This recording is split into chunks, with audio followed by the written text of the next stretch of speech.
In the previous class, we talked about, stop right please.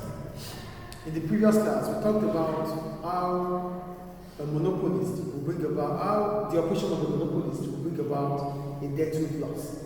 There's a deadweight loss because there's underconsumption and underproduction of goods and services. That's why we have a deadweight loss under a monopolist. A monopolist reduces the quantity produced because it wants to increase the price. And that deprives customers who are willing to pay the competitive price to purchase the product. And that brings about a deadweight loss, which reduces both producers and consumer surplus. That is in the monopolist. That is for a monopolist. The same situation could happen if government intervene by increasing or imposing indirect taxes. Get the point here. We're still talking about deadweight loss. Deadweight loss is all about underconsumption and underproduction of goods with different motive. The motive of a monopolist is to increase the price. That is why it reduces its production to make more profit. That is for a monopolist. But for government, the motive for government is to increase revenue, government revenue. And that is why there is imposition of taxes. Yes or no? Yes. So the motive of a monopolist is different from the motive of government. Do you get it? But this situation, this decision of government, by imposing indirect tax, might bring about a deadweight loss. And how does it happen? Indirect tax is levied on consumption, production, sale, and importation of specific goods and services. Indirect tax is a specific tax, which is charged on consumption, production, or importation of goods. So as soon as these taxes are charged, it raises the cost of production for firms that are in charge. And because the cost of production for firms increases, that makes them to increase the price and reduce the quantity supplied. Are we getting it or not? Yeah. So as it will bring about a change in price level, a rise in equilibrium price, which will in turn shift the quantity supplied left over. This can be graphically seen here. So the imposition of tax is an equivalent to an increase in the cost of production. So when tax is being imposed, it increases the cost of production because it means you are paying more than what you used to pay. Or whenever I import this marker, I pay $1 for tax. Now it is $2. So it means it increases my cost of production. So an imposition of indirect tax is equal to increasing the cost of production.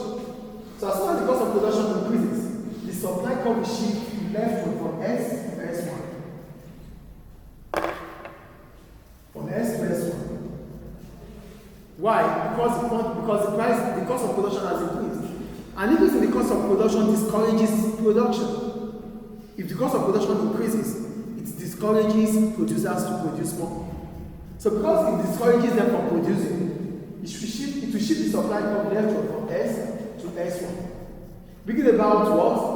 A fall in the quantity supplied in the market from Q1 to Q2. And when this occurs, price will rise from Q1 to Q2. Then there's a deadweight loss.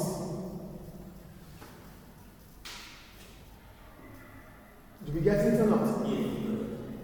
If you don't get it, let me explain again, please. There's imposition of tax.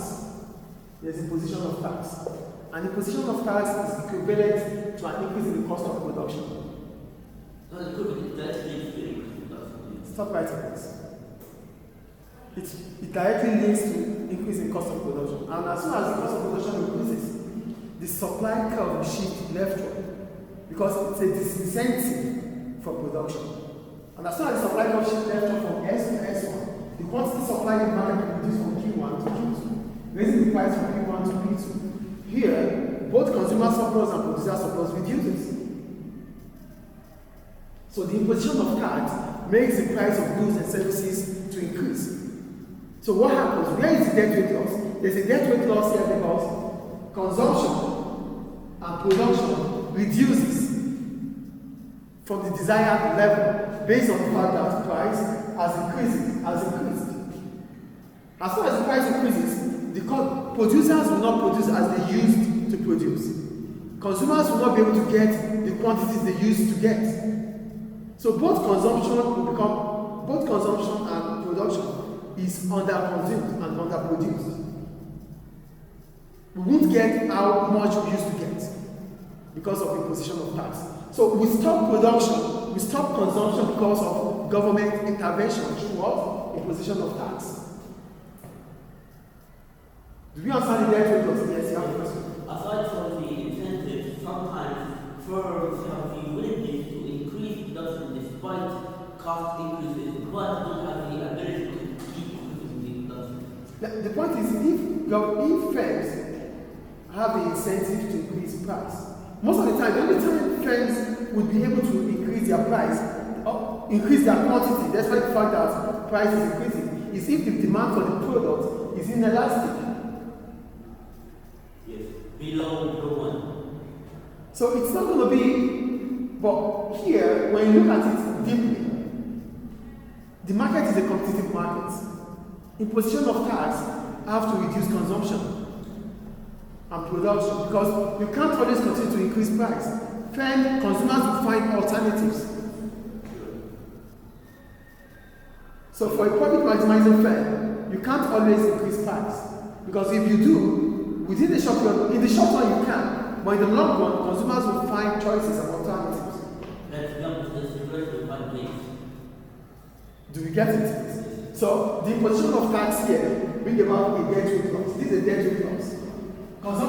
Production reduces because there's a relationship from S to S1. It reduces consumption. It reduces production and consumption. The demand curve contracts. Demand will contract because people will not be able to buy. Supply reduces also. So there's under-consumption and under-production. And both under-consumption and under-production is what? A deadweight loss. Do we understand? Yes. So this is how imposition of tax will bring about a deadweight loss. Any question about that?